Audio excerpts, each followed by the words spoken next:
बॉलिवूडची मस्तानी दीपिका पादुकोण आज तिचा 39वा वाढदिवस साजरा करत आहे.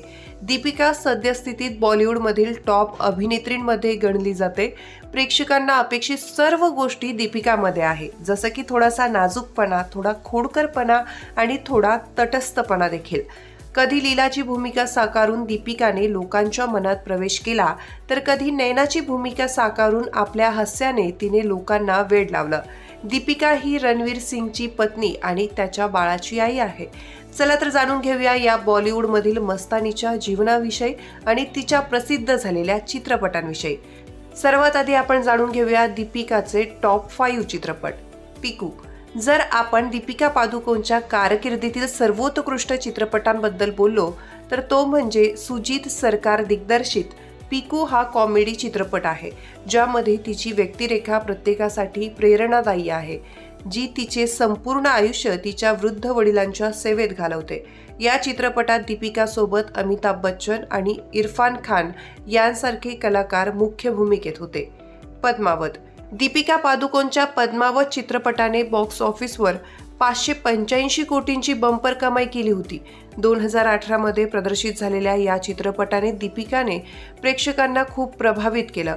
या पिरियड ड्रामासाठी दीपिकाची खूप प्रशंसा झाली आणि आजही ती तिच्या सर्वोत्कृष्ट अभिनयामध्ये गणली जाते. बाजीराव मस्तानी दीपिका पादुकोणच्या सर्वोत्कृष्ट चित्रपटामध्ये गणला जातो. हा चित्रपट 2015 मध्ये प्रदर्शित झाला होता, ज्यामध्ये दीपिकाने मस्तानीची भूमिका साकारली होती, जी दीपिकाच्या कारकिर्दीतील सर्वोत्तम कामगिरीपैकी एक मानली जाते. ओम शांती ओम. दीपिका पादुकोणचा पहिला चित्रपट ओम शांती ओम हा सर्वोत्कृष्ट चित्रपटांमध्ये गणला जातो. पहिल्या चित्रपटातून दीपिकाने प्रेक्षकांची मनं जिंकली. या चित्रपटात तिने संध्या आणि शांती नावाची 2 पात्र साकारून प्रेक्षकांना मंत्रमुग्ध केलं होतं. हा चित्रपट प्रदर्शित झाला आणि हिटही ठरला.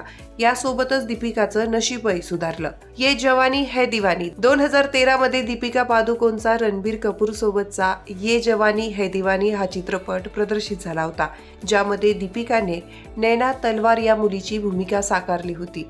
हा चित्रपट हिट ठरला आणि या चित्रपटात दीपिकाला खूप पसंती मिळाली. 2013चं वर्ष सुरू असताना दीपिका पादुकोणसाठी हे वर्ष खूप लकी होतं. या वर्षी तिने गोलियों की रासलीला, रामलीला, ये जवानी है दिवानी, चेन्नई एक्सप्रेस आणि रेस 2 हे चित्रपट दिले आणि हे चित्रपट हिट ठरले. एकीकडे दीपिका सतत यशाच्या पायऱ्या चढत होती, त्याचवेळी ती हळूहळू डिप्रेशनमध्ये जाऊ लागली होती. दीपिकाला 2014 मध्ये नैराश्याचा सामना करावा लागला होता. या मुद्द्यावर दीपिका अनेकदा बोलली.